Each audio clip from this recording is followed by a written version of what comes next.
Le stress monte, l'angoisse monte. Bonjour à toutes et à tous. Entrez, asseyez-vous. Restez pas au fond, hein. Allez, asseyez-vous devant. On va faire comme si on était avec des vraies personnes. Installez-vous confortablement.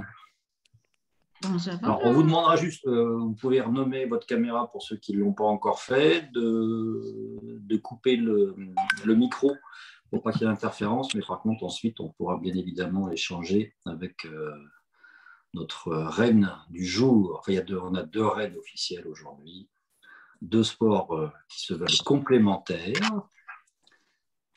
Voilà, tout le monde est rentré, Paul, tu peux me confirmer ou pas? Ça arrive doucement, Ça arrive doucement. mais en fait, ça arrive au compte-gouttes. Alors, pendant ce temps-là, moi, je fais des recherches de déco, de design et tout, selon les fonds des personnes et tout. Il y a des escaliers, il y a des rideaux. Moi, j'aime bien chercher comme ça et tout. Marie-Stella, c'est l'hôtel, ça? Oui, c'est les lobbies, tout à fait, oui. Bonjour. Pas mal, hein, pas mal. Bah oui, hein, comme ça, je profite pour faire un peu la pub. Bah ouais, je me souviens, lors d'un webinaire précédent, on avait évoqué et tout l'hôtel.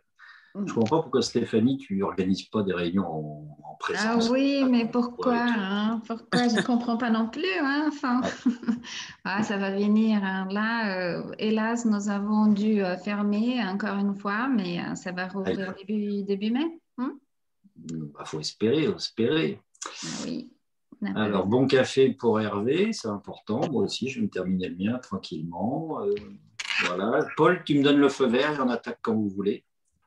Avec un petit message à Constant qui ne peut pas être avec nous aujourd'hui, mais qu'on salue.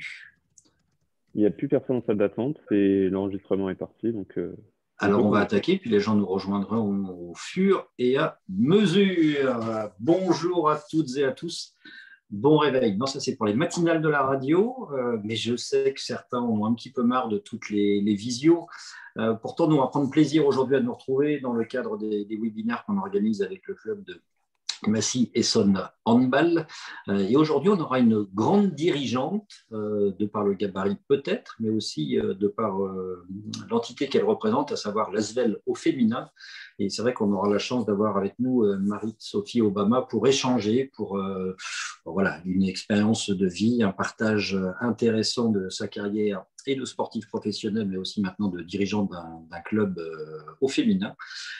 Auparavant, on va prendre la température du club de Massy Essonne Handball, parce que vous le savez, les sections amateurs, elles sont à l'arrêt, les sections pro, semi-pro ont le bonheur d'exercer encore leur activité, et c'est pour ça que je vais donner la parole tout de suite à la remarquable Stéphanie. Bonjour Stéphanie. Bonjour Christophe, bonjour à toutes et tous. Merci d'être présent ce jour parmi nous. C'est un plaisir de vous voir parce que voilà, c'est une bonne organisation, une belle organisation entre Thomas Vauclair, Combols, Chabal et aujourd'hui le grand plaisir que nous avons de recevoir Marie-Sophie. C'est un honneur pour le Massy Essonne Handball de pouvoir recevoir de telles personnalités. Donc merci aussi pour vos présences. Ça marque l'intérêt que vous portez à nos invités. Le Massy, aujourd'hui, le Massy va bien. Le Massy est sur 3 victoires consécutives.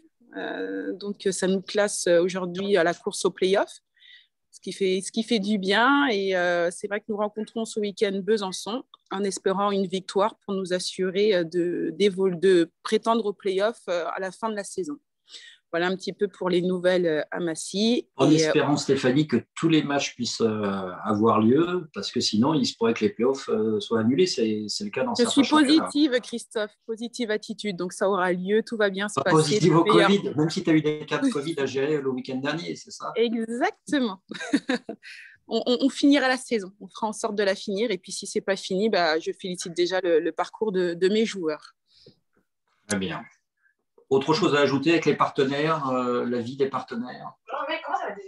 Oui, aujourd'hui, au niveau des partenaires, voilà, je les remercie pour leur présence. Entre les partenaires et les prospects, là, je vois qu'ils sont présents. Ceux qui nous suivent tout au long de la saison, même s'ils ne peuvent pas être présents suite au match à huis clos. Et puis, on espère, on a noté la date du 10 juin, en espérant qu'on puisse faire un événement à l'extérieur, si les conditions sanitaires le permettent, pour réunir les partenaires et les joueurs à cette date-là et les retrouver, on l'espère aussi, dès le mois de septembre. Très bien. Un grand merci Stéphanie, et tout à l'heure je te solliciterai pour amorcer les questions parce qu'on le sait, vous aurez l'occasion d'échanger avec notre invité de prestige aujourd'hui, mais la première question est toujours compliquée à poser, donc Stéphanie prendra la première et ensuite elle désignera celles et ceux qui interviendront. Merci beaucoup. Alors, regardez, Marie-Sophie Obama, on ne fera pas l'injure de demander qui est l'autre Obama. En tous les cas, on est ravis d'accueillir la Lionne, en tous les cas la présidente déléguée des Lionnes de l'Asvel au féminin, Marie-Sophie Obama. Bonjour Marie-Sophie, on va partir du principe qu'on se connaît très très bien depuis des années et des années, et on va se tutoyer pour casser un peu les codes, faire tomber les barrières avec ta présence. C'est vrai que le club de Massy-Essonne Handball a envie d'avoir un autre éclairage. On a eu des gens du handball comme Olivier Crumble, sélectionneur de l'équipe de France. On a eu un garçon très forte tête, Thomas Vauclair, qui est devenu aussi un peu dans le managériat, puisque maintenant il est manager de l'équipe de France de cyclisme sur route. Et puis il y a quelque temps, on a eu Sébastien Chabal, qui est un roi de l'image, mais qui est aussi un touche-à-tout, une sorte de couteau suisse de l'entrepreneuriat. Donc nous, on a envie de savoir qui es-tu vraiment, Marie-Sophie Obama. Bonjour Marie-Sophie. Bonjour à tous. Alors pardon, je vais juste...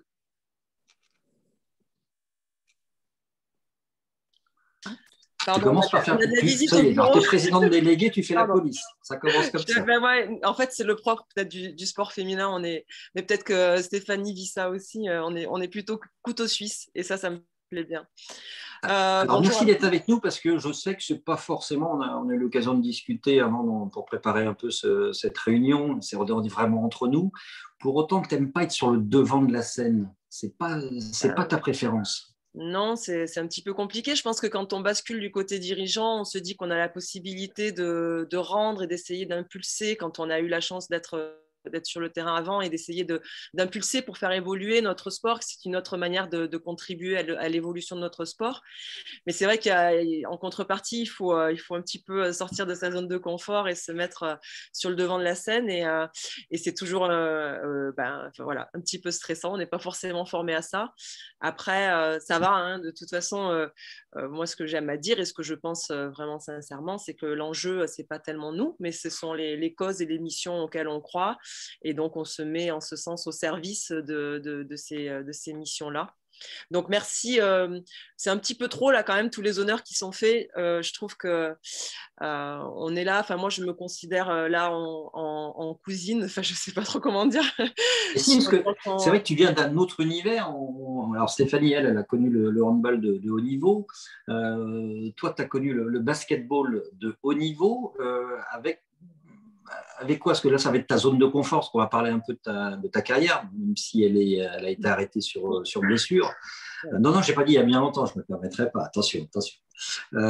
Originaire du Sud-Ouest, Toulouse, le Gers. Alors, le Gers, on s'attend plutôt à grandir au milieu de la cuisine, de tout ça. Non, toi, c'était le sport. Mais j'ai eu ça aussi. Non, mais c'est vrai que je suis originaire... du Gers, c'est normande, hein, comme on le voit évidemment. Non, j'ai quelques gènes aussi un peu plus au sud de par mon père, mais c'est vrai que j'ai grandi dans le Gers avec mes grands-parents, et donc c'est vrai que le canard, enfin le confit et tout ça, le foie gras sont mes refuges, ça me parle. Mais c'est vrai que j'ai grandi dans une terre plutôt authentique et dans une famille qui n'était pas spécialement sportive, et donc moi j'ai été un petit peu celle qui a fait bouger les lignes au sein de ma famille, qui était plutôt une famille d'intello. Et donc, je suis partie dans un parcours assez classique, j'ai envie de dire, hein, de sport-études. Mais avec le côté garçon manqué au départ, envie de t'affirmer, c'est pas évident non plus d'être dans des régions comme ça, de vouloir faire du sport. Alors, pas forcément ton métier au départ, mais j'imagine qu'il a fallu se faire une petite place. Oui. Alors, c'est vrai que j'étais une petite fille très, très énergique. Je ne ressemblais pas trop à mes camarades de classe parce que quand on grandit dans le Gers dans les années 80, on n'est pas face à une population qui est très métissée.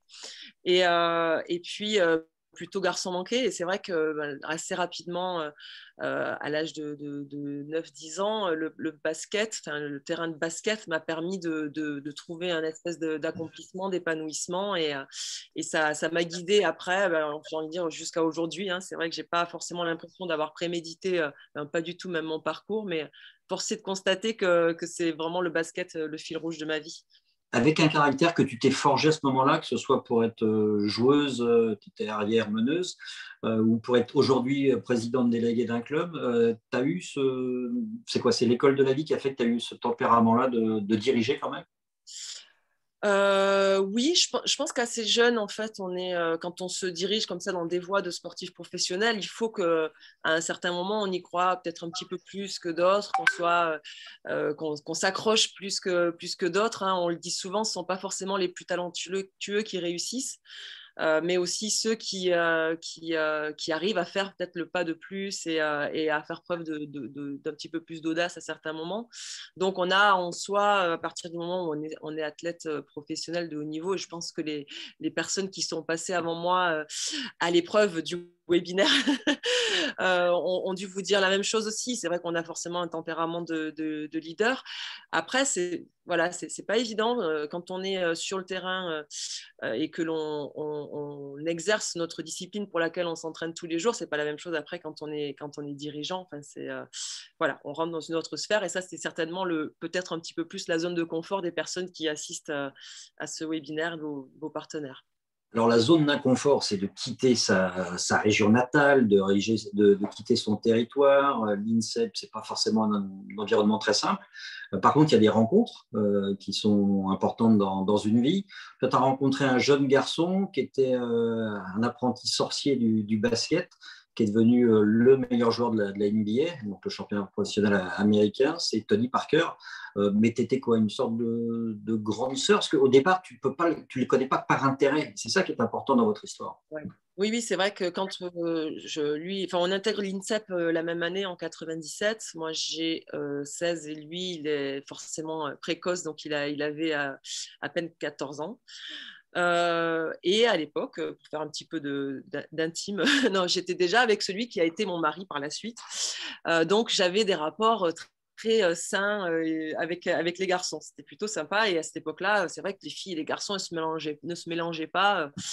Autrement que pour des choses d'ado, voilà, assez classique. Et donc, c'est vrai qu'avec Tony, moi, je ne sais pas, on a toujours eu cette espèce de complicité où lui était, oui, déjà un extraterrestre. Hein, il savait exactement où il voulait aller, sans aucune arrogance, mais une grosse détermination, et ce n'était pas toujours compris.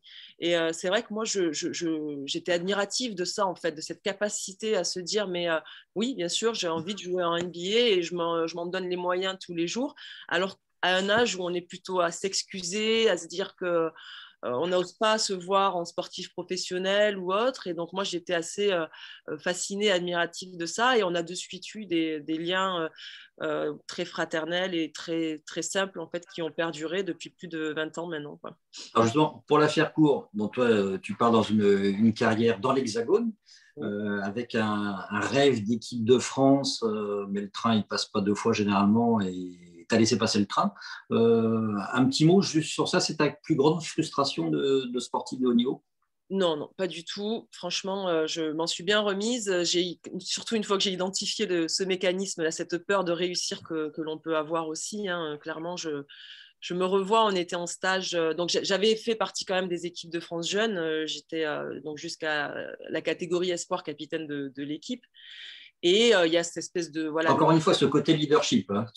Voilà, mais quand on est jeune, on est pris dans une espèce de dynamique. Et puis après l'équipe de France Espoir, il m'a fallu une ou deux saisons pour pouvoir prétendre intégrer le grand groupe France, quoi, c'est l'équipe de France A. Et quand je suis arrivée, on était en stage à Biarritz et j'ai de suite eu très, très peur de je ne sais pas quoi, parce que ça se passait plutôt bien au début. Et puis c'est vrai que là, j'ai une vieille blessure qui s'est réveillée comme par hasard et qui m'a servi d'excuse pour, je pense, fuir un petit peu. Mais ça, c'est l'analyse que je porte a posteriori. Sur le moment, quand j'ai quitté le circuit, j'étais plutôt soulagée, en fait, parce que je crois que c'était trop de stress pour moi. Et maintenant, je dois dire que c'est une expérience qui me sert beaucoup. J'ai eu la chance quand même de pouvoir jouer en professionnel, voilà, d'avoir des résultats collectifs qui font que j'ai quand même ce sentiment-là d'avoir vécu une carrière Parce que je crois que c'est 2003, tu gagnes une Eurocoupe, donc c'est déjà quand même un niveau plus que Oui, sympathique oui. déjà. Voilà. Et puis, c'est surtout une expérience qui me nourrit et qui me guide beaucoup aujourd'hui dans le management, surtout auprès de mes joueuses et dans la conduite du projet vers nos objectifs qui sont très, très, très ambitieux. On va basculer là-dessus justement sur cette partie management de ta vie, mais je voudrais juste qu'on termine le volet sportif avec cette problématique quand on est femme. C'est la maternité alliée à la compétition de haut niveau. Ça devient, et d'ailleurs le code du travail, le code du sport est en train de changer autour de ça pour différents aménagements, différentes reconnaissances. Et c'est pas évident d'être femme, d'être maman et sportive de haut niveau. T'as pas pu tenir le choc très longtemps finalement avec ça. Oui, ouais, c'est vrai que ça a été compliqué. Alors, bon, on le rencontre, c'est assez rare, en tout cas en basket. C'est vrai que le hand, formidable, a réussi à faire avancer les négociations et établir cet accord de branche que nous, on essaie de faire aboutir depuis quelques années au niveau du basket. Donc, merci, parce que comme ça, on va pouvoir vous copier. On va reprendre. Ça va aller beaucoup plus vite pour les négos. Mais c'est vrai que moi, quand je suis tombée enceinte la première fois, justement, on a été champion d'Europe, vainqueur de la Coupe d'Europe en 2003. Joué en Euroleague l'année d'après, et puis là, c'était un choix, un souhait d'être maman assez jeune. C'était plutôt atypique à ce moment-là. J'avais suffisamment d'énergie pour revenir, mais je dois dire qu'on n'avait pas les aménagements, et c'est vrai qu'on a une joueuse nous, cette année au club qui est tombée enceinte et qui dit à juste titre que les clubs ne sont pas prêts, mais c'est vrai que c'est le cadre légal autour de tout ça qui fait que ni les athlètes ni les clubs au final sont prêts et peuvent répondre à ça. Et donc moi j'avais pas forcément d'aide, j'ai repris très loin de ma famille, et c'est vrai que ça a été compliqué d'allier les deux. Et quand je suis tombée enceinte la deuxième fois, j'ai dit double handicap, stop, j'arrête. Et j'étais Donc assez... là, tu étais à Calais, tu avais 26, 27 ans, voilà, tu as tourné la page. Alors, en t'écoutant, je me dis que cette expression de tomber enceinte, elle est quand même très, très laide. Parce que ça fait, je suis tombé malade. En fait, non, c'est quand même un cadeau de tomber enceinte. Et c'est vrai qu'il faudrait que la langue française progresse là-dessus. Alors, on va balayer très rapidement ce que derrière, tu fais un peu agent de joueuse ou de joueur. Je ne sais pas d'ailleurs, tu es resté dans le secteur féminin ou les deux? Ouais, que des joueuses. Donc là, tu as découvert ce que c'était que le réseau. Il fallait se créer un réseau. Après, tu passes un diplôme d'infirmière, tu fais de l'immobilier. Donc voilà, tu côté un peu touche à tout. Oui, pourquoi pas, mais je crois que Stéphanie Nsama a fait la même chose. Mais voilà, j'explore différents horizons. Et puis, alors, je ne sais pas si c'est romancé, mais dans certains articles, on dit qu'un jour, tu as fait une nuit plus exactement, tu as fait un rêve. Non, c'est vraiment sérieux cette histoire. Raconte-nous ton rêve et raconte-nous ce qui se passe le lendemain. Alors. C'était dans la nuit de mardi à mercredi, je ne sais plus exactement quelle date. Promets-nous que tu ne nous mens pas. Non, j'arrive pas à mentir. Non, en général, ouais, je ne mens pas. Mais c'est vrai que l'histoire, elle est quand même assez incroyable. C'est-à-dire que, on est, comme je vous l'ai dit, on est resté en contact avec Tony depuis toutes ces années. Donc, on se voyait, on passait pas mal de temps en vacances, notamment l'été, ensemble. Oui, tu as été le voir son premier titre. Tu es là avec les Spurs, quand la première fois où il est champion, tu étais présente dans la salle. Ouais, c'était assez extraordinaire. Et donc, bien sûr, j'ai suivi de près la reprise du club des garçons, donc de l'Asvel, avec Gaëtan Muller, qui est un ami aussi à nous d'enfance et qui occupe les fonctions de président délégué.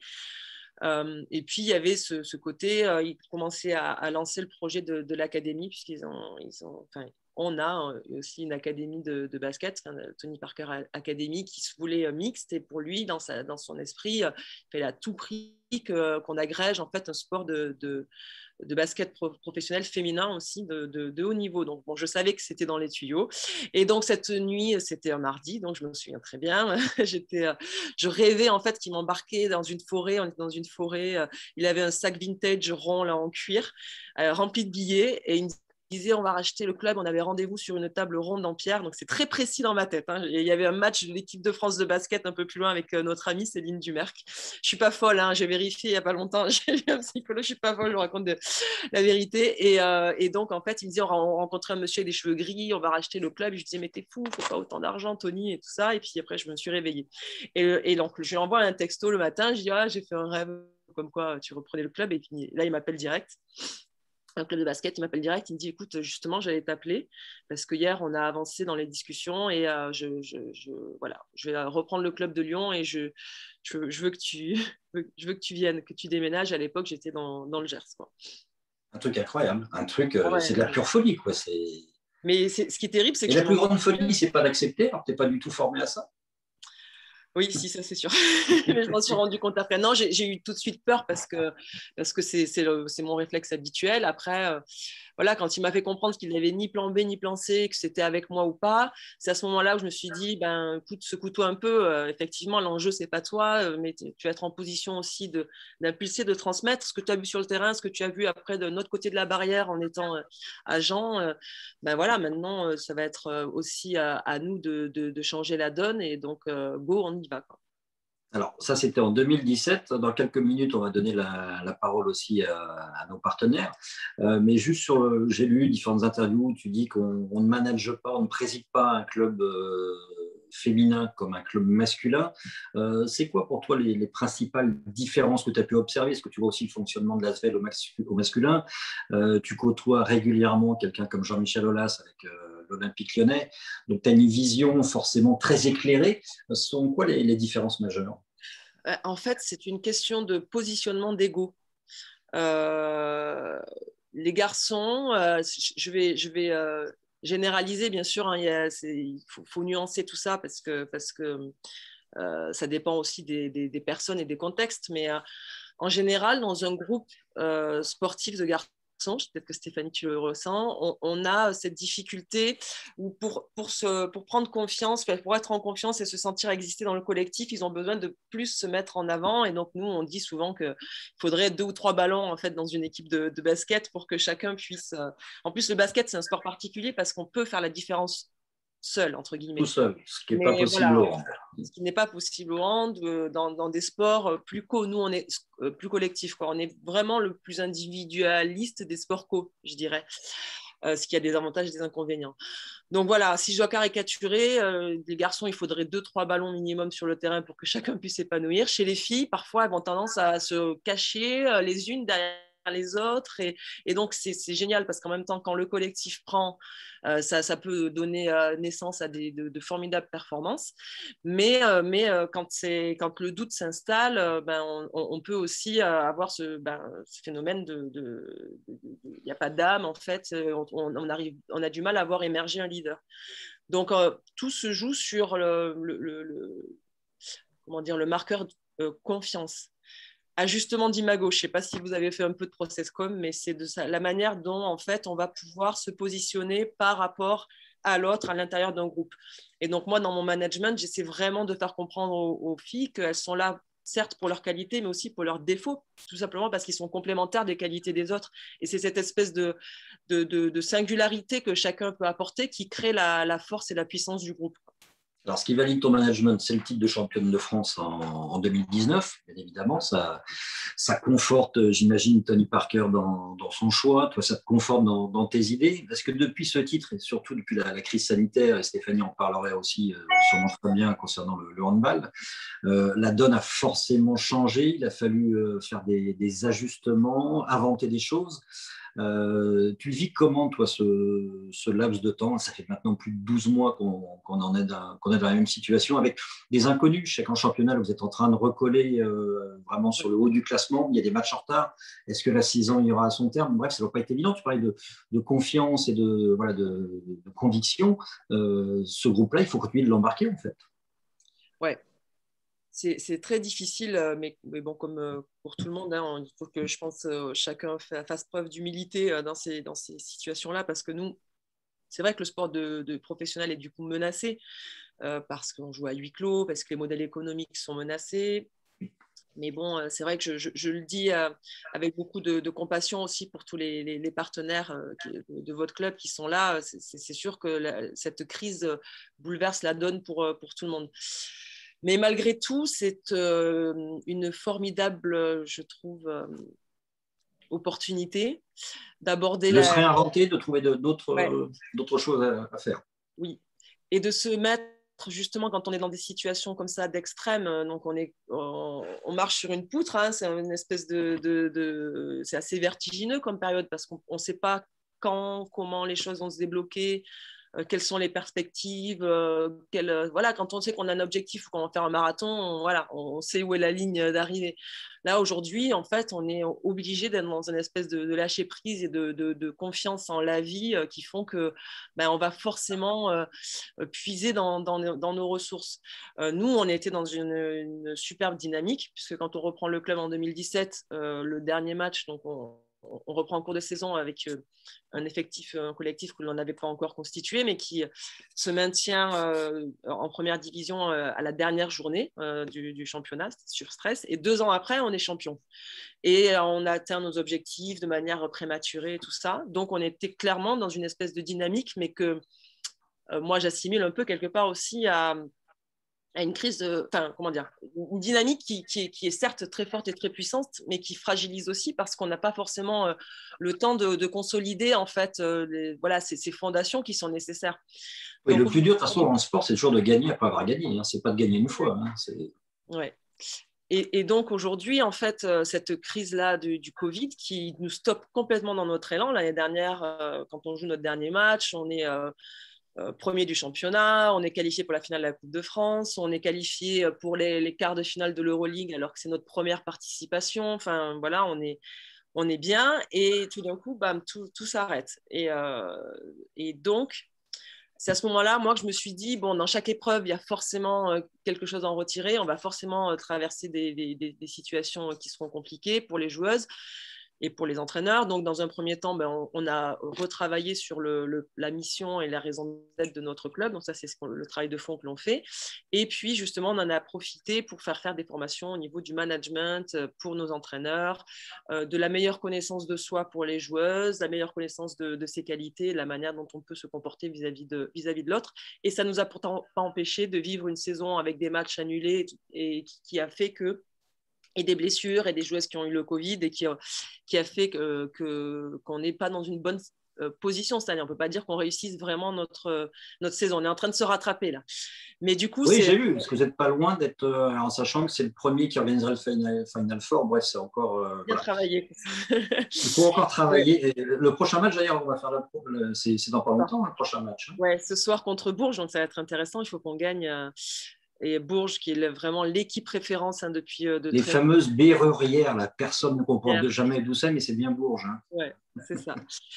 Et donc voilà, Bourges que l'on entend détrôner, hein, mais on constate que ce n'est pas encore le cas. Et donc dans cette année qui était très compliquée, elle a été aussi très très intéressante, et moi c'est le message que j'ai voulu faire passer aussi à nos équipes, c'est de se dire qu'elle nous permet quand même, et elle leur permet aux joueuses, entraîneurs, de mieux se connaître en tant qu'athlète, enfin personne est donc athlète. C'est une chose de réussir à performer dans un environnement qui fait tout pour qu'on l'on soit bien, des matchs qui sont programmés, tout est bien calé. Et c'est une autre aussi de réussir à performer quand on est justement face à cet inconnu et des situations que l'on ne peut pas contrôler. Et après, voilà, on a eu la chance, nous, de jouer sur des formats de bulles notre compétition d'Euroleague. Donc, la bonne manière de fédérer, de faire en sorte que ça se passe bien, c'est de partir. Moi, j'ai embarqué tout le club avec nous. On est parti une semaine jouer, 3 fois une semaine jouer nos compétitions d'Euroleague et ça a été l'occasion aussi de créer du lien entre le sportif, le non sportif, d'expliquer un petit peu à chacun et à chacune ce en quoi les uns et les autres pouvaient contribuer à la réussite des uns et des autres. Voilà, Je viens d'utiliser l'expression créer le lien et je vais en profiter pour bientôt donner la parole. Juste pour terminer, créer le lien, l'avantage à Lyon ou à Villeurbanne plus exactement, c'est que vous avez beaucoup de supports de com autour. Je pense à BFM Lyon, à l'époque il y avait l'OLTV. Bref, il y a pas mal de possibilités pour faire partager l'histoire du club.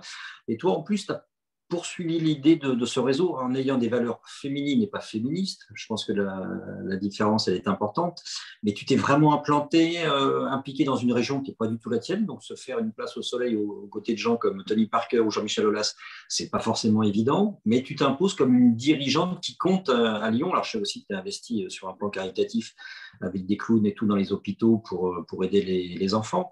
Mais voilà, maintenant, tu as ce côté territoire, tu l'as finalement, ce que tu as peut-être connu dans le Gers, tu es en train de le développer à titre perso dans la région lyonnaise. Ouais, alors après, je n'entends pas le faire pour moi personnellement, hein. Je le fais au nom de l'ASVEL féminin, bien sûr. Mais je pense que c'est important de comprendre en fait à quoi on peut servir. On est un club de sport qui porte les couleurs d'une ville, d'un territoire, donc qui est dans un sens ambassadeur de ce territoire.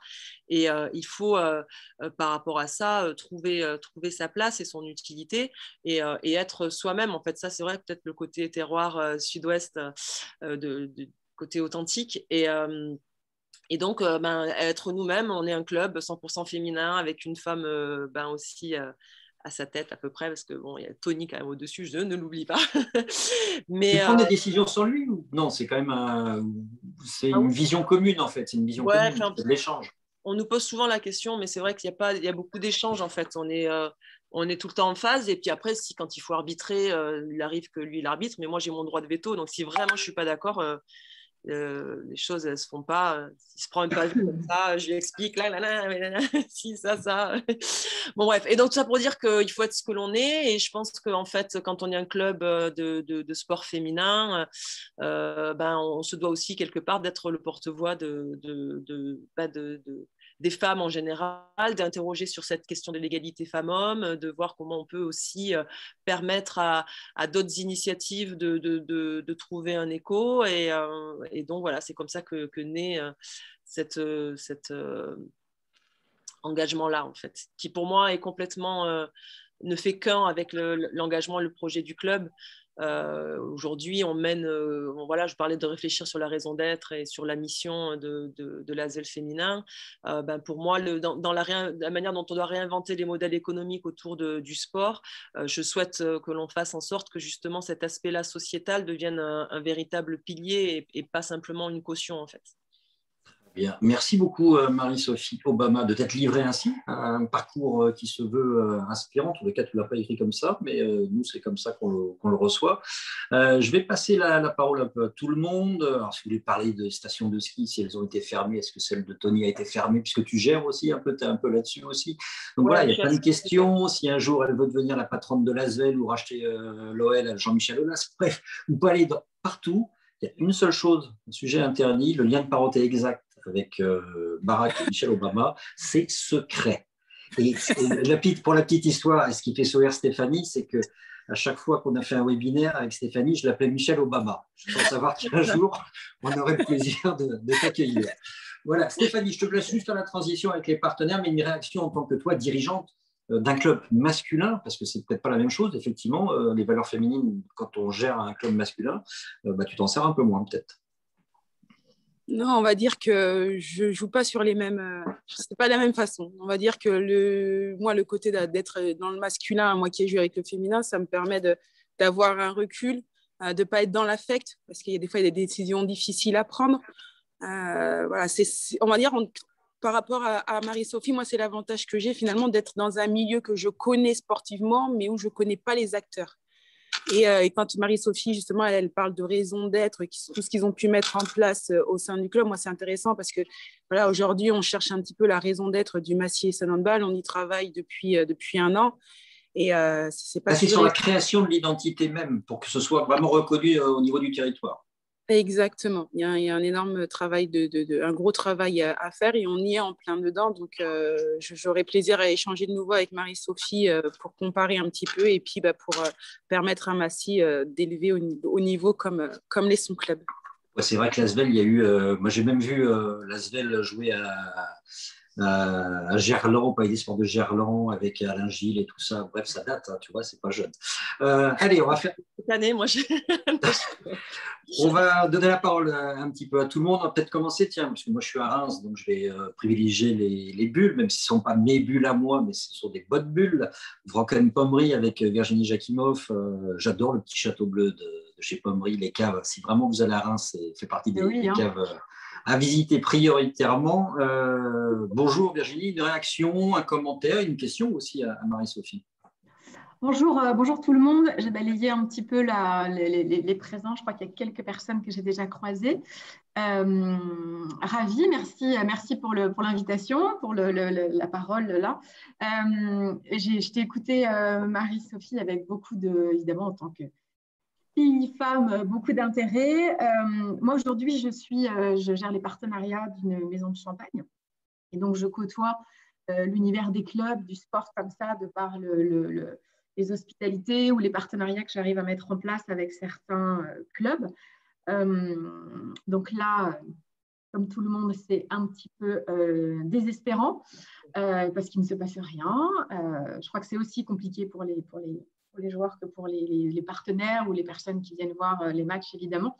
C'est un petit peu frustrant tout ça. Et je me dis, avec ton expérience, avec ta vie à différentes facettes comme ça, comment tu vois, comment vous envisagez, est-ce que c'est un vrai sujet pour vous au sein du club, comment vont se passer ces premiers moments où le public va revenir? Est-ce que ça va être un grand moment de fête collective? Est-ce que ça va être extrêmement précautionneux? Est-ce que tout le monde ne pourra pas être là? Enfin, est-ce que c'est un sujet pour vous, ou est-ce que c'est encore trop tôt malheureusement pour y penser? C'est évidemment un sujet, mais je pense qu'on s'interdit de trop se projeter parce que c'est tellement frustrant en fait. Ces matchs à huis clos, on perd l'âme quelque part de ce que l'on fait. Hein. Donc c'est alors, tel que je connais nos partenaires, nos ambiances de match et tout ça, je pense que ça va être, nous, le jour où on pourra réouvrir et accueillir du public, ça va être compliqué de discipliner, franchement. Je pense qu'on en aura pas. Si ce n'est qu'il y aura, mesdames, il y aura forcément un retour à la normale progressif. Donc, il y aura des jauges minimales dans un premier temps, je pense. Ouais, mais je pense quand même que quel que soit en fait le format, l'attention sera portée à ce que l'on puisse justement, je parlais de ce lien tout à l'heure, c'est de faire en sorte qu'on... Voilà, dans le cadre des contraintes qui nous seront imposées, on arrive à faire sauter le plus possible les choses pour que cette convivialité, en fait, qui est le moteur de tout ce que l'on peut faire, elle puisse aussi s'exprimer, se vivre, et ce partage puisse se vivre là. Donc, c'est tellement indissociable que je ne vois pas, en fait, comment on pourra faire autrement. Après... Moi, j'évite parce que c'est vrai que ça aurait tendance à m'angoisser un peu quand même, de me dire, mais est-ce qu'on va est-ce qu'on va pouvoir revivre? Tout à l'heure, on regardait avec mon staff, là, mes collègues, la vidéo justement parce qu'on a pris... comment dire, on a reçu un courrier de la ville sur la capacité d'accueil de la salle. Bon, bref, je vais vite. Et donc, on regardait le film de quand on a été champion de France. Et quand on voit toute cette... parce que la salle était remplie, je ne vais pas ni finir en prison, parce que normalement, on avait une jauge assez limitée. Pas grave. Bon, voilà. Et là, on se dit, mais c'est dingue, en fait. J'en avais vraiment les larmes aux yeux, de me dire, mais en fait, c'est pour ça qu'on le fait. Et puis là, ce soir, de se dire qu'on va jouer contre Bourges, qui est quand même un match phare de la saison. On va être 10 dans la salle, 10-15, c'est horrible. Donc... voilà, j'évite de trop y penser et en tout cas, on fera dans le cadre de ce qui est autorisé, je pense la version la plus conviviale et chaleureuse qui soit. Merci Marie-Sophie, merci Virginie. La première question, donc la deuxième va être très simple à poser. Qui veut la prendre? Sinon, je désigne, puis c'est jamais agréable. Vous allez au tableau noir et tout. C'est pas moi, j'en ai. Oui, bonjour, moi je veux bien. Franck Olivero. Allez-y, présentez-vous en même temps. Hein. Ouais. Bonjour, Franck Olivero du MEHB. Bonjour Marie-Sophie. Justement, au MEHB, on a beaucoup travaillé sur la mission, le club qui fait grandir et l'impact social. Et vous l'avez cité. Vous pouvez nous en dire plus un peu sur ce que vous menez, comment vous l'avez qualifié, comment vous avez défini ces valeurs? Alors, c'est work in progress. Pour l'instant, nous, on a essayé de se donner les moyens autant que possible, s'entourer de personnes qui travaillent justement sur les entreprises à mission. Donc, c'est clairement ce que l'on est en train de faire, d'affiner, de définir quelle est véritablement la mission que l'on pourrait inscrire et que je pourrais proposer à mes actionnaires d'inscrire dans nos statuts. Et qui n'est quand même pas très éloigné des actions que l'on a menées pour l'instant, hein, mais voilà, on est dans ce mood-là de se dire le sport. Alors nous, on a un statut de société. Je ne sais pas si Stéphanie, c'est le cas pour vous aussi, ou si vous êtes un statut associatif. On voit un statut associatif pour l'instant. Donc nous, on est vraiment une société avec des actionnaires qui ont été cités, hein, OL Group, Tony Parker, Nicolas Batum, pour les plus célèbres, donc ce n'est pas les plus faciles non plus à convaincre quand on veut faire acter des changements majeurs comme ça.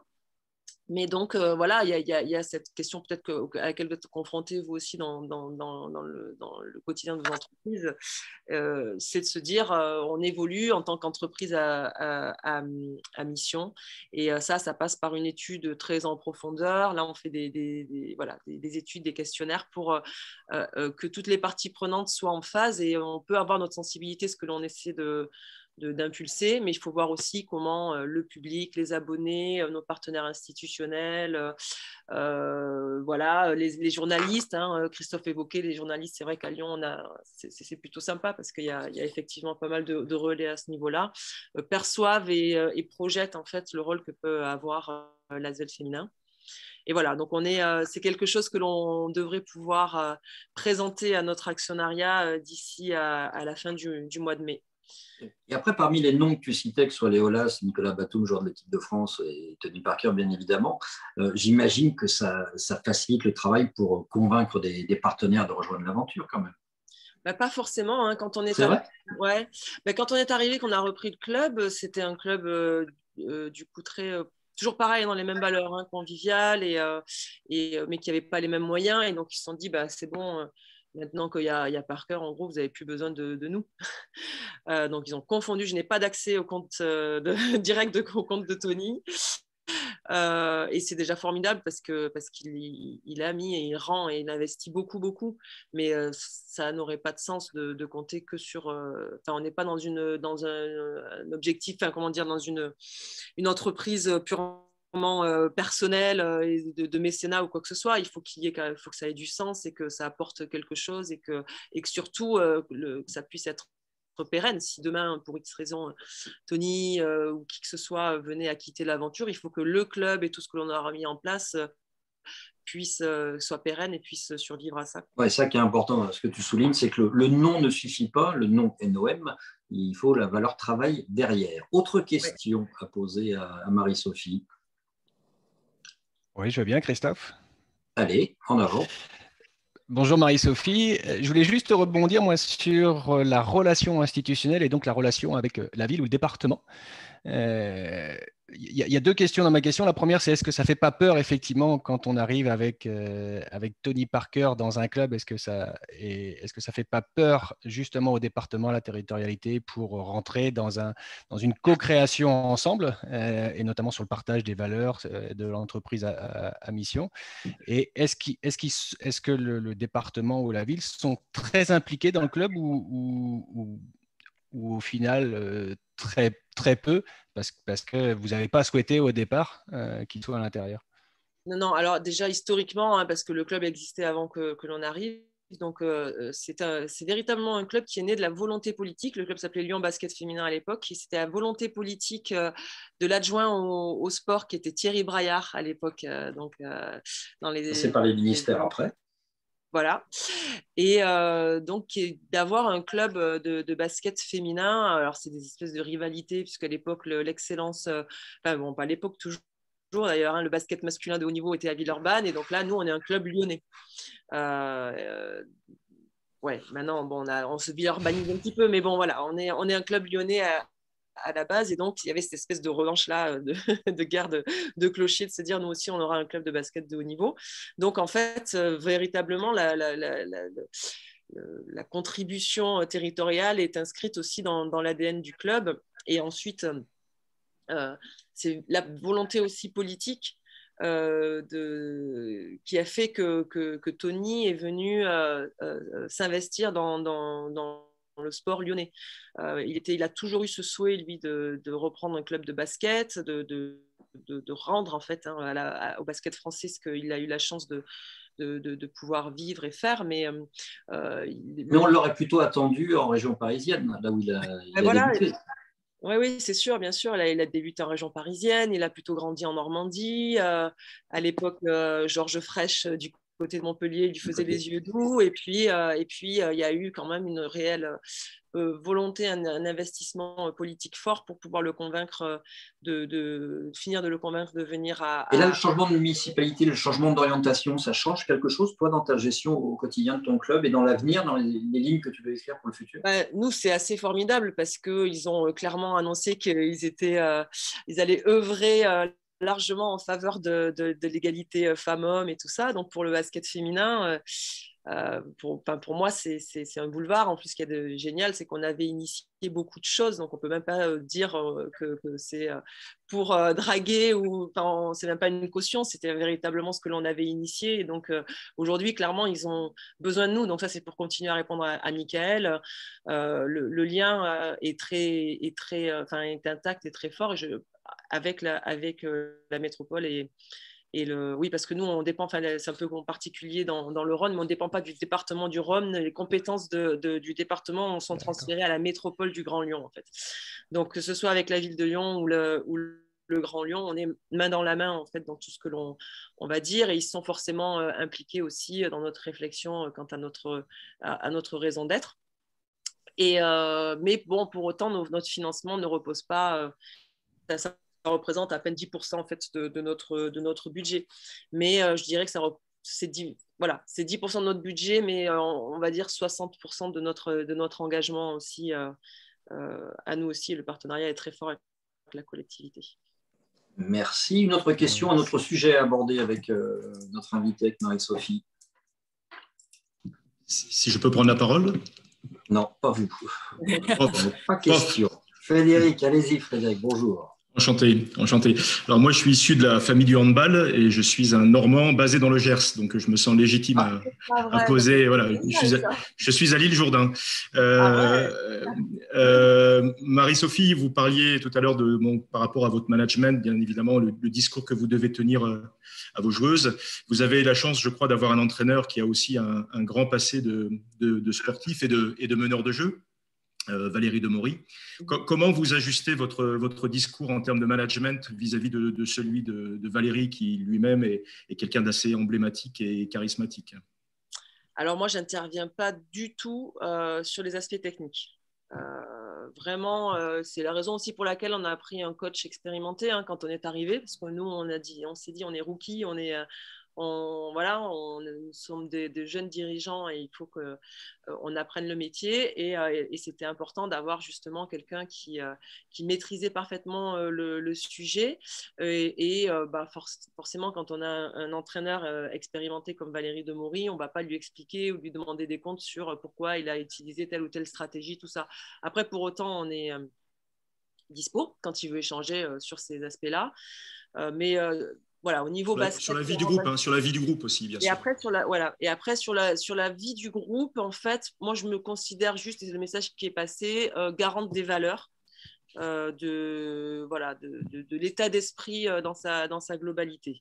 Après, à l'intérieur, la manière dont c'est mis en œuvre, c'est un peu comme papa et maman. Si jamais il gère son management, je le laisse faire. Et par contre, on peut avoir tendance à s'expliquer si jamais on n'est pas en phase et à réajuster, quoi.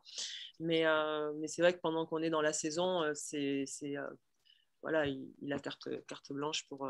Est-ce que l'équipe garçon a appliqué des principes que tu as mis en place pour l'Asvel au féminin? Je pense pas, je sais pas. C'est assez différent quand même. Ils sont pas staffés ni structurés de la même manière. C'est un club historique. Ils ont une grosse structure qui était là avant. Moi, comme je le disais au tout début, on est plutôt en mode couteau suisse. Donc, on échange avec Gaëtan, avec mon homologue, mais c'est vrai que on fonctionne pas, on n'a pas le même type de gouvernance ou de fonctionnement, de structure managériale, donc c'est un peu compliqué de transposer, quoi. Ok. Alors, question suivante. Il y a Gilles, je crois, qui a levé la main. Il y a Gilles qui a levé la main. C'est ça, j'ai essayé de faire le bon élève. Ouais. Les élèves disciplinés et tout, ça c'est toujours bien. C'est ça, on Gilles. essaie. En tout cas, merci beaucoup MEHV de nous avoir conviés à cette conférence et de pouvoir échanger avec Madame Obama. Je travaille aujourd'hui au Bourg de Péage de Romandval, donc qui est un club féminin. Mais j'ai eu la chance de travailler beaucoup sur Lyon, et notamment à l'Olympique Lyonnais ou le rugby. Et j'ai eu la chance aussi de travailler du coup avec l'OL féminin. Et je voulais avoir un peu votre point de vue, parce que pour avoir été dedans, on sent qu'il y a des partenaires qui ont des vraies volontés, soit d'être que sur le sport féminin pour les valeurs que ça offre, mais aussi sur les deux entités. Aujourd'hui, comment vous pouvez, sans être péjoratif, hein, et je ne me le permettrai pas, mais exister sur cet aspect-là de partenaires, parce que je sais que vous avez beaucoup de partenaires type Elior qui sont très rattachés Ville de Lyon, pour les avoir eus à Lyon-Duchère aussi également. Et aujourd'hui, qu'est-ce qui est au-delà de se dire, bah voilà, l'ASVEL féminin, c'est un projet social, ça a des ambitions, des valeurs. Comment aussi être attractif pour des partenaires qui auront des vraies volontés d'être que sur le sport féminin. Voilà, merci beaucoup. Merci Gilles. Ça rejoint les valeurs dont je parlais d'authenticité. Nous, en fait, quand Tony justement nous propose assez rapidement, on se met d'accord sur le fait de dire qu'il faut qu'on ait une identité propre. Je pense qu'il y a vraiment de la place pour tout le monde, quel que soit l'environnement dans lequel on est, à partir du moment où on apporte quelque chose qui est propre, quoi, singulier, et qu'on n'essaie pas de copier. Et donc, quand on est parti justement dans notre positionnement et le projet du club et donc tout ce qui va avec, que ce soit notamment par rapport à l'expérience match, on se distingue et on essaie de se positionner de manière à ce que quelqu'un qui irait voir un match de basket garçon à Villeurbanne ne vive pas exactement le même type d'expérience quand il vient voir un match de basket chez les filles. Comme ça, en plus, on évite cet écueil-là, toujours d'être comparé et qu'on nous explique que les garçons c'est mieux ou je sais pas quoi. Bon, c'est différent en fait. Et comme pour tout le monde, même pour des goûts, il y a des gens qui aiment les blonds, les bruns, ou quoi que ce soit, ou la glace à la vanille et d'autres chocolats.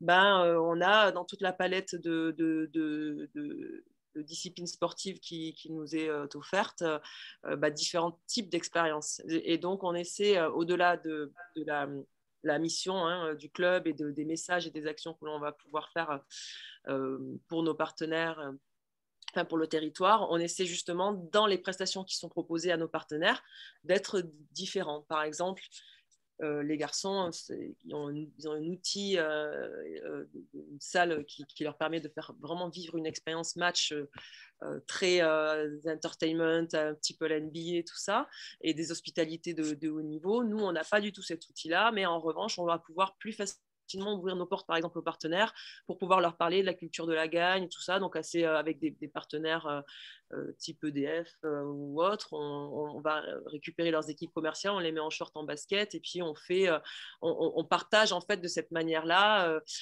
Ça, c'était à l'époque quand on n'avait pas de masque et qu'on pouvait se faire la bise. Mais voilà, on essaie de... Et tu shootes en gauchère, hein, si je ne m'abuse. J'ai retrouvé 1 ou 2 paniers à 3 pointes et gauchère, on est d'accord? Je suis gauchère, ouais.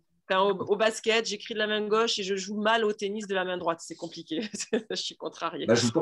Si j'ai un conseil à te donner, je joue pas au tennis dans ce cas-là. Voilà. Mais donc l'idée, c'est de ne pas vendre, entre guillemets, les mêmes prestations, de ne pas proposer la même expérience match et puis de faire confiance aux gens pour qu'ils aillent là où ils se sentent en phase et heureux d'aller, quoi.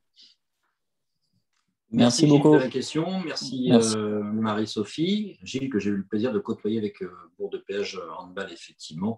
Un club haut féminin, pour le coup, qui bosse et qui fait même des média training pour son centre de formation. Et ça, c'est une expérience rare et intéressante avec des filles qui sont déjà dans les équipes de France jeunes. Autre question à aborder. Qui veut prendre la parole ? Marie-Stella, elle est en train de dégainer là. Non, elle ne veut pas. Non, Marie-Stella, elle reste tranquille à l'hôtel. Elle a fermé son petit bistrot, tout. Tu ne veux pas intervenir, Marie-Stella, tu es sûre? Non, je n'ai pas de questions, hein. Tout était clair. Merci, hein. Super. Mais alors, ça Une belle peut ne pas être une question, mais une expérience, réflexion sur un pour les parcours comme filles. celui-ci, par exemple. Oui, enfin, mais nous sommes aussi tout nouveaux, hein. Une question, bon, déjà, l'hôtel est neuf, il n'existe pas depuis longtemps. Partenariat aussi avec des équipes sportives, nous sommes aussi un nouveau terrain, donc que ce soit avec les hands ou avec le rugby des Massy. Donc, voilà. Mais c'est très intéressant, oui. J'espère bien, oui, que les forces commerciales, comme disait Marie-Sophie, puissent se mettre en charte et voilà, faire Et nous aussi, oui, effectivement, avec l'activité Massy, exactement. on espère faire quelque chose en Pouvoir présence. Il est laid ce mot aider. présentiel, mais bon, c'était ce qu'on Voilà, appelait la vie à une époque, mais effectivement, ça fera partie, c'est dans les cartons, hein, exactement. d'organiser une réunion Mais partenaire sur le terrain. Stéphanie, toi, tu as déjà joué au basket? Ah, ah, je suis très nulle. Je ne sais pas viser, donc j'ai abandonné. Parce qu'il y a ce côté complexe du basket, et c'est Marie-Sophie qui va me contredire, mais voilà, c'est un sport de défi, mais on se rentre pas dedans comme on se rentre dedans au hand et tout. C'est très particulier et à jouer, à pratiquer et à arbitrer aussi. Hein. C'est pas le plus simple. Hein. Non, c'est compliqué. Après, je ne sais pas si c'est pareil au hand ou si c'est. Mais c'est vrai que je pense que quand on fait du hand et qu'on voit un match de basket, on a l'impression qu'il n'y a jamais faute. Ah, mais c'est des chochottes. Et nous, à l'inverse, je dis, mais il va lui arracher l'épaule, c'est pas possible. Donc, ouais, c'est sûr que c'est ce que je dis. C'est le plus individualiste des sports co. Et ça n'a rien de péjoratif quand je dis ça. Mais, On est d'accord, on est d'accord. Autre J'ai vu sujet. J'ai vu qu'il y avait Virginie qui souhaitait poser une question, qui souhaitait reposer une question à Marie. Oui, merci Stéphanie. Deuxième bouteille pour Deuxième Virginie. bouteille pour l'apéritif. Alors c'est une question, c'est pas une question, c'est une remarque liée un petit peu à l'actualité, même toi Christophe, toutes les personnes liées au sport. Est-ce que vous avez entendu les propos de Benoît Paire hier, avant-hier, qui je pense est dans un désespoir profond, juste savoir, même toi Marie-Sophie ou Christophe, ce que vous... Alors, je ne sais pas si Marie-Sophie et Stéphanie, vous avez de Benoît Paire. Non, désolé. Je vais résumer très brièvement. Benoît Paire, forte tête du tennis français, qui simplement s'est fait éliminer au premier tour au tournoi de Monte-Carlo.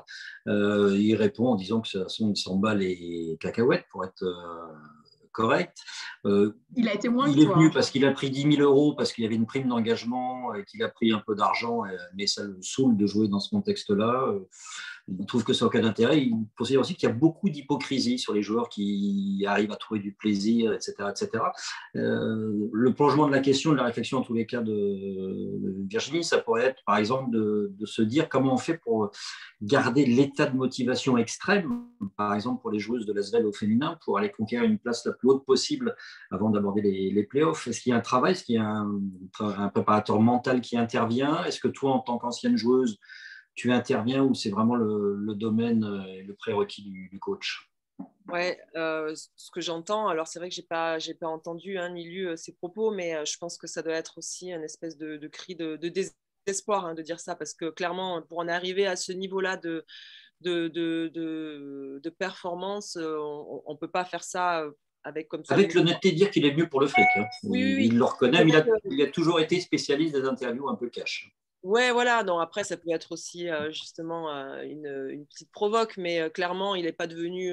C'est impossible de devenir sportif professionnel avec comme seul moteur l'argent, parce que ça ne suffit pas. Donc, s'il a pu en tout cas participer à ce tournoi et peut-être se consoler de sa défaite de cette manière-là, c'est certainement pas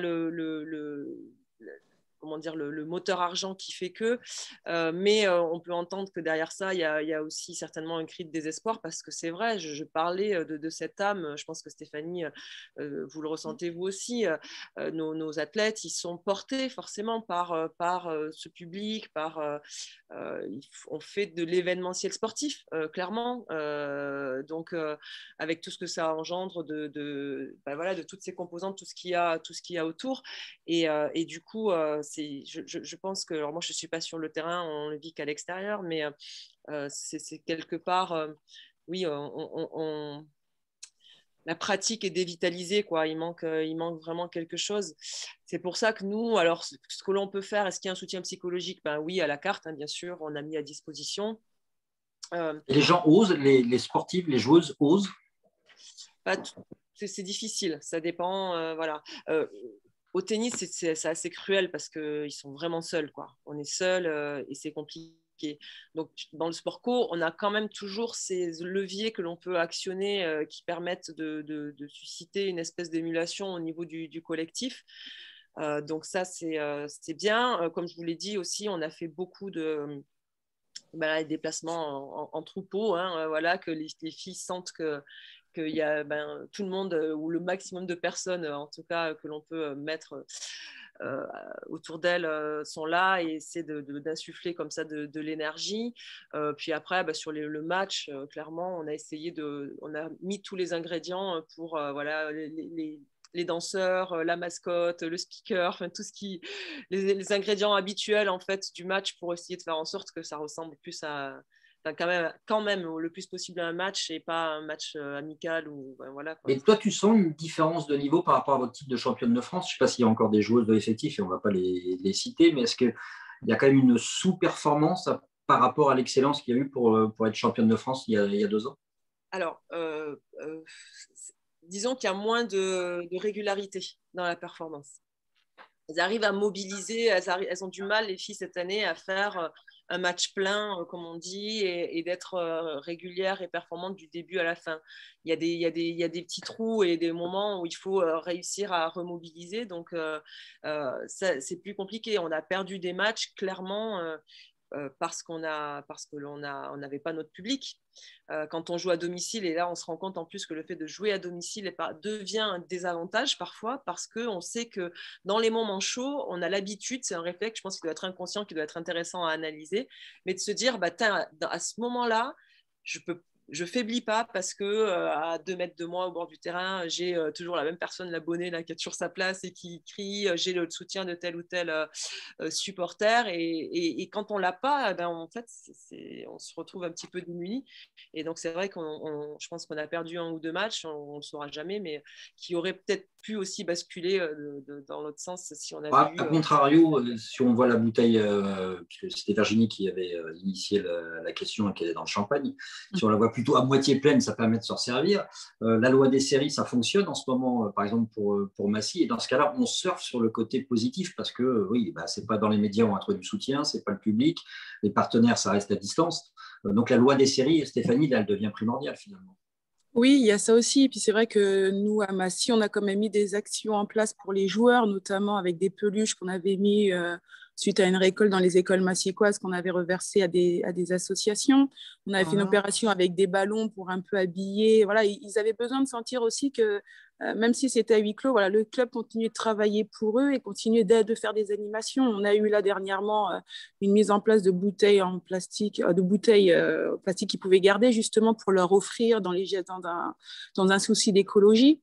Donc voilà, on fait des manifestations pour eux et puis aussi par rapport à nos partenaires. Voilà, ils voient que, comme tu dis, Marie-Sophie, on se sent seul. C'est pour ça aussi qu'on a mis en place tous ces webinaires depuis le mois de novembre, parce qu'on ne pouvait plus être reçus et se voir sur l'heure du midi. Donc, les webinaires qu'on a mis en place, voilà, les joueurs le voient, les partenaires les voient, le club continue de vivre. Et en fait, on n'a que ces moyens-là, mais finalement, on est content, par exemple, de voir aujourd'hui qu'on arrive à fédérer. Et il se passe quelque chose encore à Massy, c'est ça qui est important. Donc c'est cool. Et puis, voilà, Marie-Sophie avec son PEPS justement, par rapport à son discours, voilà, ça nous donne aussi, nous, de l'élan, de dire, voilà, on continue. C'est difficile, tous les jours, c'est compliqué à gérer. À un moment, on a envie de raccrocher en disant, c'est pas possible, c'est plus gérable le Covid. Et lors de ces événements qu'on met en place, on se dit, ça vaut le coup. Donc on continue de se battre. Et je pense que Marie-Sophie, c'est un peu la même chose chez vous, où tu continues de te battre, même s'il y a des moments, c'est difficile. Ouais, alors, ouais. Vas-y Marie-Sophie, puis après on donne la parole à quelqu'un qui veut poser une question en anglais. Il y a une question, se marquer sur le fil de la conversation. Non, il n'y a pas de souci. J'allais juste effectivement être d'accord avec Stéphanie. Donc, rien de plus à rajouter. Comme quoi, au Rwanda, ils ne disent pas que des conneries. Au Rwanda, ils disent aussi les choses sensées. Et là, ça me rassure. J'avais commenté pendant plus de 10 ans avec Daniel Costantini. Voilà, je vais aller voir du hand là. Alors, I have a question. Qui voulait prendre la parole? Bonjour, Jérémy Roussel, je suis l'entraîneur de Massy. Alors, je suis désolé, il y a le son, pas l'image. Ma caméra ne veut pas fonctionner. J'espère que vous m'entendez bien. Vaut mieux ça que dans l'autre sens, Jérémy. Alors, ma question s'adresse à la fois à Marie-Sophie et Stéphanie. En tant que cadre important de clubs professionnels, sachant que les clubs sont depuis longtemps plutôt gérés par des hommes, et même encore maintenant, j'aimerais savoir si dans votre fonctionnement en tant que cadre de ces clubs-là, vous avez ressenti parfois, de manière pas forcément volontaire ou consciente, des remarques ou des démarches un peu sexistes ou qui ont pu vous choquer en tant que femme? Ou est-ce que pas plus que ça? Je t'en prie, Marie-Sophie, je t'en prie. Non, mais moi, je le dis souvent, je suis dans une situation, une position privilégiée. Mon boss principal, c'est mon meilleur ami, qui est féministe plus que moi dans l'âme, voilà, ou en tout cas égalitariste, lui. Enfin, il ne fait pas la différence, il n'y a pas de considération de genre, en fait. Donc, voilà, je ne le ressens pas en interne du tout, mais vraiment pas. Ou en tout cas de manière plutôt positive. J'ai ressenti au tout début, quand je suis arrivée, que j'étais la seule présidente. Enfin, il y avait une autre présidente aussi à Mondeville. Maintenant, on est 3 présidentes de clubs en ligue féminine, dont une, Marie-Laure Lafargue, mon amie landaise, Frédéric. Je fricote avec l'ennemi du côté des Landes, mais qui est vice-présidente donc de la Ligue. On s'est inspiré notamment des statuts de la Ligue féminine de hand sur ça. Donc, c'est pour ça que je dis qu'on va pouvoir pomper facilement sur votre convention. Ça va être sympa. Merci de faire le boulot pour nous, encore une fois. Donc, voilà, c'est plutôt à ce niveau-là, oui, au niveau un petit peu plus institutionnel. Et après, on le ressent surtout sur la considération qui est apportée, Gilles l'évoquait un petit peu au travers de sa question, au sport féminin et le crédit que l'on peut donner au sport féminin. Mais moi, à titre personnel, je suis plutôt privilégiée. Je n'ai pas eu à souffrir de quelconque sexisme que ce soit. Stéphanie, à toi de répondre en précisant, Marie-Sophie, que Jérémy, il a entraîné garçons et filles. Donc, il a aussi il a une vision forcément intéressante sur le sujet. Stéphanie, toi, tu as... répondre, lui, plus facilement peut-être que moi à la question sur le management. Ah bon, on peut lui poser la question. Jérémy, les filles de Metz ou les frères Karabatic, qu'est-ce qui est le plus simple à diriger? Ou le moins compliqué? Non, je vais préciser. Le moins compliqué, finalement. Je ne suis pas sûr qu'il y ait tant de différences que ça. En tout cas, quand j'ai d'abord fait les garçons, puis après les filles, je me suis bien gardé de m'appuyer sur des a priori de genre. Je ne suis pas sûr qu'il y ait tant de différences que ça. Maintenant, Marie-Sophie, en préambule, l'a très bien dit. Effectivement, il y a peut-être un peu plus d'ego, bien que chez les garçons, on a forcément un langage un peu moins cru avec une équipe féminine qu'une équipe de garçons, mais je ne suis pas sûr qu'il y ait tant de différences que ça. Mais effectivement, on peut aller très loin, je pense, dans l'esprit d'équipe avec une équipe féminine, beaucoup plus loin qu'avec les garçons. Donc, quand ça va très bien, ça va vraiment bien. Par contre, quand ça va très mal, ça va vraiment mal. Ouais, ça, c'est ce que nous expliquait Olivier Crumbles lors d'un webinaire avec Massy. Voilà. Je n'étais pas présent, mais je peux confirmer. Moi, on peut basculer dans le drama. On peut basculer dans le drama, c'est clair. Stéphanie, tes souvenirs de joueuse, tu as connu des drames? Des drames? Oui, bah oui, parce qu'on est tombé dans la dramaturgie la plus totale. Non, parce que quand tu es leader de vestiaire, tu peux pas te permettre.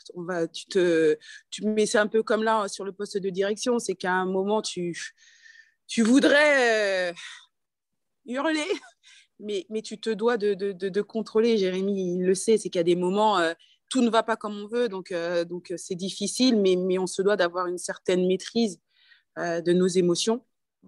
Pour pouvoir continuer à mettre en chose les places. Alors, après, c'est vrai par rapport à la question de Jérémy, moi, je n'ai pas eu de difficulté, mais parce que ma carrière de sportive m'a aidée le fait d'avoir été internationale de hand, j'ai pas de problème de sexisme, que ce soit au niveau de la mairie, du département, de la région, du club. Je pense qu'une personne qui arrive, une femme qui arrive comme ça, sans vécu, sans crédibilité, elle se fait manger clairement. Ton diplôme d'infirmière t'a ouvert des portes? Pas du tout. Non. Ouais. Ah oui, c'est pour ça. Je ne serais pas permis ici. Mon diplôme d'infirmière m'a permis d'être un peu plus dans l'empathie, dans l'écoute. Ouais, puis une petite piqûre, là, c'est à un moment donné, attention. Alors, tiens, nous, petite piqûre de rappel, c'est le temps, parce que tu as un match à préparer ce soir, finalement, chère présidente déléguée. C'est à quelle heure le match? À 19h. 19h, donc on ne va pas abuser, on va essayer de… Je vais prendre la fameuse dernière question, elle est quand même toujours très importante. Une dernière question, s'il vous plaît. Il n'y en a pas, la toute dernière. Non. Christian. Ouais. Bonjour. Bonjour. J'avais une question, effectivement, en ce qui concerne l'ASVEL, à savoir, est-ce que vous aidez vos sportives et donc les sportifs aussi dans la reconversion? Est-ce que vous les aidez à trouver leur place après justement le sport de haut niveau? Je sais que nous on essaie de travailler ça dans l'Essonne, mais j'essaie de savoir justement si sur la région c'est quelque chose qui fait partie de vos critères de suivi ou pas. Où y a-t-il trop d'étrangères? Alors, il y a des étrangères ou il y a des joueuses qui ne sont pas encore en position de se poser la question de la reconversion, de leur reconversion. Au niveau du club directement, pas spécialement. Après, on est dans la grande famille, il y a les garçons, les filles et l'académie. Et ça fait partie des missions que l'académie se donne et est en train de mettre en place pour qu'il y ait un volet formation et qu'il y ait un volet aussi reconversion et pouvoir permettre aux athlètes justement de se réinventer après leur carrière professionnelle. Après, à chaque fois que l'on est en position, que l'on est sollicité par rapport à ça, un projet de reconversion, nous, on y répond favorablement et on essaie d'accompagner du mieux que l'on peut les joueuses.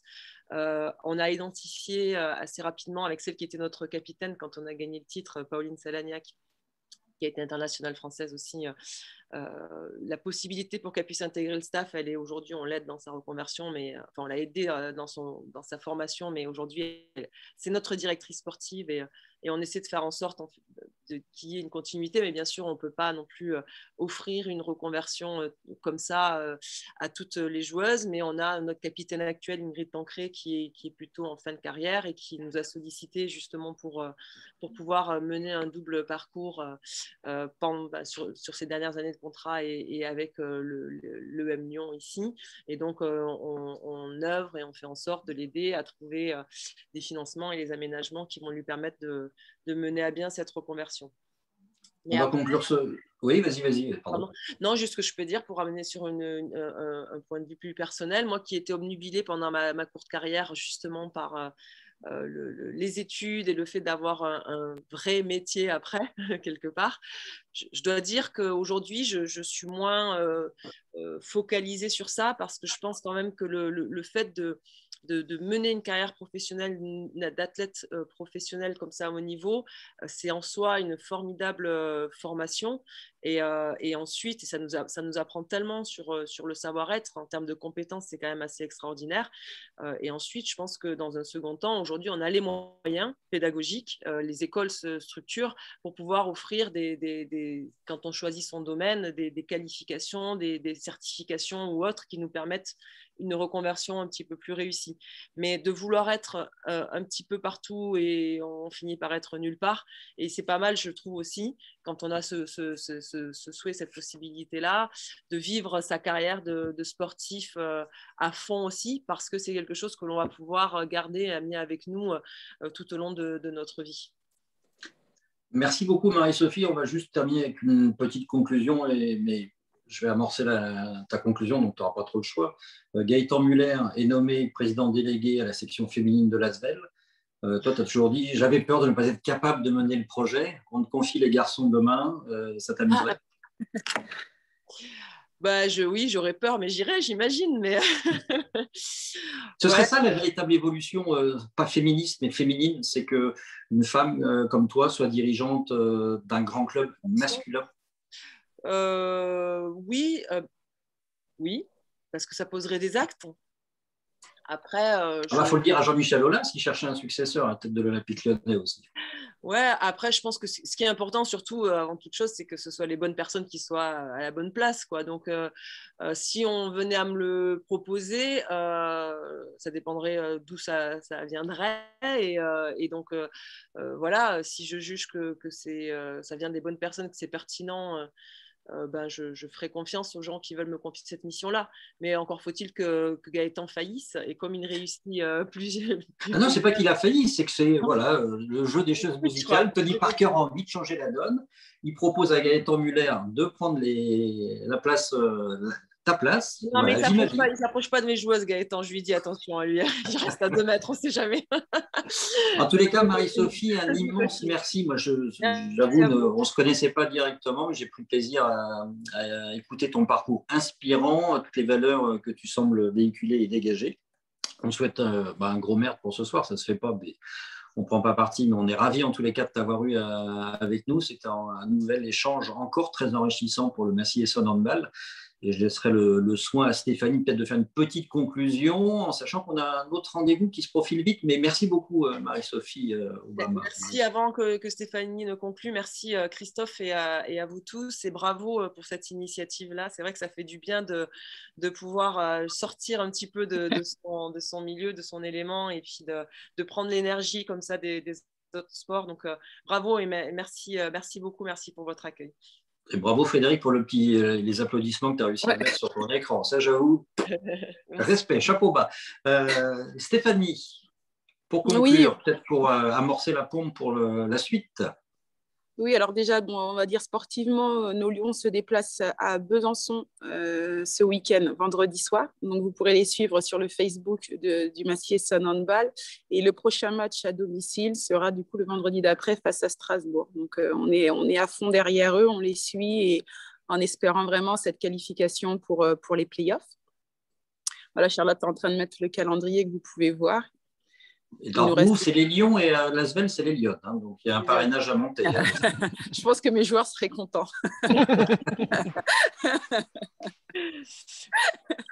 Et autre pour nos prochains webinaires, du coup, ce sera le 11 mai où on aura la chance et le privilège de recevoir Laurent Nicolin, président du Montpellier Hero Sporting Club. Et nous aurons également le 25 mai Mathéus Vivian, ancien joueur de foot professionnel qui aujourd'hui a développé les jeux vidéo, notamment pour le PSG Foot et Arsenal Football. Voilà. J'ai eu le plaisir de commenter, et quant à Laurent Nicolin, que je connais très bien effectivement aussi, il vient d'être élu à la tête du nouveau syndicat des présidents de club, donc il y aura plein de choses. Puis c'est aussi une entreprise familiale à la base, donc on est sur un autre projet, mais Marie-Sophie l'a évoqué, Montpellier a fait un moment avec Georges Frêche, les yeux doux, pour monter finalement une franchise basket à Montpellier. Est-ce que ça correspond à ça? Et voilà, c'est une terre de sport aussi, l'Hérault et Montpellier en particulier. Un grand merci à tous. Excuse-moi, Christophe, juste pour finir, au mois de juin, le 7 juin, on a lancé un petit peu les ateliers produits MEHB et là, ce sera sur la relance économique et commande publique. Donc, on vous attend nombreux pour cela. Super, merci. Voilà, c'est écrit en grand. Le club qui fait grandir, comme ça a été souligné tout à l'heure. Un grand merci, mesdames, pour vos interventions, soit Stéphanie ou Marie-Sophie. Puis on vous souhaite d'avoir de beaux masques pour vous promener dans la rue. Hein. Et faites-nous rêver sur les parquets et sur les différents terrains, parce qu'il y a comme ça qu'on peut s'en sortir. À très bientôt. Salut à tous. Merci à tous. Merci beaucoup.